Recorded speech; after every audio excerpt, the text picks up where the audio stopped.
Hi, this is Tara Reed back with another quick project. Today, I'm obsessed with key fobs and I want to show you how quick and easy they are to make. They're great for using scraps as long as you have some of the hardware hanging around, and they're wonderful gifts. Stocking stuffers, teacher's gifts, hostess gifts, just because you felt like making them and don't want to have 50 in your house gifts. So let me show you how you can make these in 5 to 10 minutes. No joke. So here are the 3 common sizes that are created for key fobs. The first 2 are wristlets. This one is about 14 inches long. It's going to be a lot easier to put onto your wrist. Easy on, easy off. This is by far the most popular, which is a 10-inch. You can still get it on. It's not going to be as easy if you have larger hands, but it's also not going to take up as much room in your purse. And then this one is called a zipper pull, or it could just be a small keychain that takes up even less room wherever you're carrying your keys. Or you can also hook this to like a suitcase and have an easy way to see which luggage is yours. So now let's take a look at how easy it is to make. So what do you need to make these key fobs? If you want to have a different fabric on the inside and the outside to give it a little more character, you need 2 pieces of fabric and 1 piece of fusible fleece. And the dimensions will be on my blog at tarareed.com for the 3 different sizes that I showed you. If you want it to sew up even faster, you're going to use 1 piece of fabric so the outside and the inside will match, and again 1 piece of fusible fleece. Then you need the Key Fob Hardware, which is basically this, and it has teeth on one side. You're going to clamp that together with a key fob tool. It has the rubber. It's the perfect width for this piece. So while some people use needle nose pliers and then put fabric around it so it doesn't dent your hardware, most of these are sold in kits with this tool. So if you're going to make a few of these, I highly recommend you just go for it and get the tool, because you're going to get easier and better results, and they're not that expensive. The first thing you're going to do if you're using 2 different fabrics is you're going to sew the 2 pieces together along a long edge with a 1/4 inch seam and then press that seam open.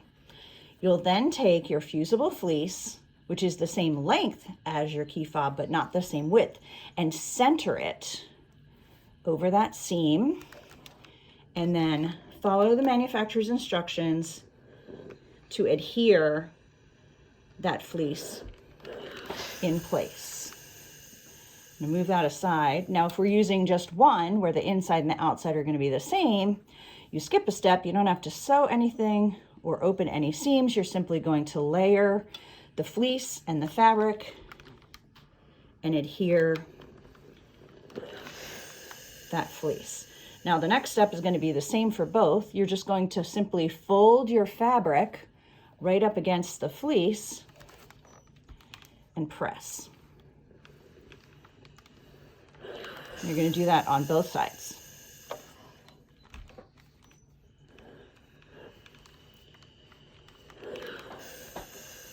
And we'll do that on the small one. I'm showing you the kind of the zipper pull size for the one fabric, and then the 10-inch, the medium, more popular size for the other one. All right, doing both at the same time, giving that time to cool off before I have to touch it again. Now you're going to fold this in half, which is basically folding it on the seam,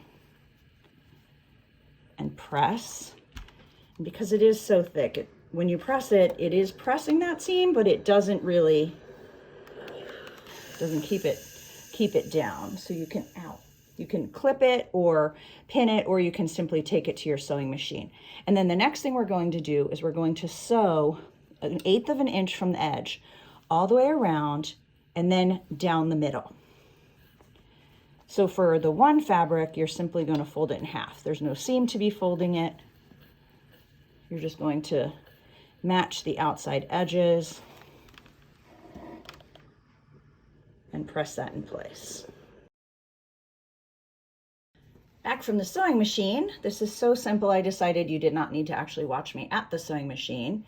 So I took the pressed piece that was folded over and I just sewed around the edges, and then I did another row down the middle, just keeps it a little bit more secure. And you can play with your thread colors. This one I did white, so it really shows. On the other side I did blue, so you're really not seeing your stitching. So you can decide if you want your stitching to be an accent. You could do a fun design down the middle or anything depending on what fabric you use. So you start that way, and you'll notice that the edges are a little bit scruffy. So this one, I've done the next step, which is to just fold it in half and sew the end. Now, I did trim that so that it's going to be nice and tight against our hardware, and you're not going to have threads hanging out the side. So it's literally just folded in half, sew across there. You need to sew across there because with this hardware, there's only a clip that digs into the fabric on one side.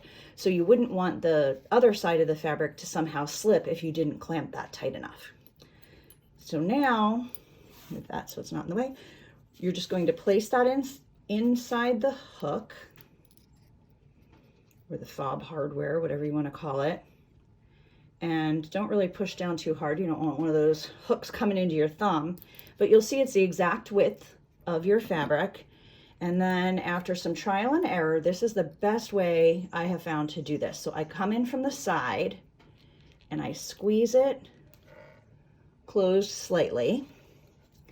Then I come in from the end, and you'll see that the tool is the perfect size to close this fob. It's designed, and this is a 1-inch fob. You want to make sure that your key ring is not hooked under that.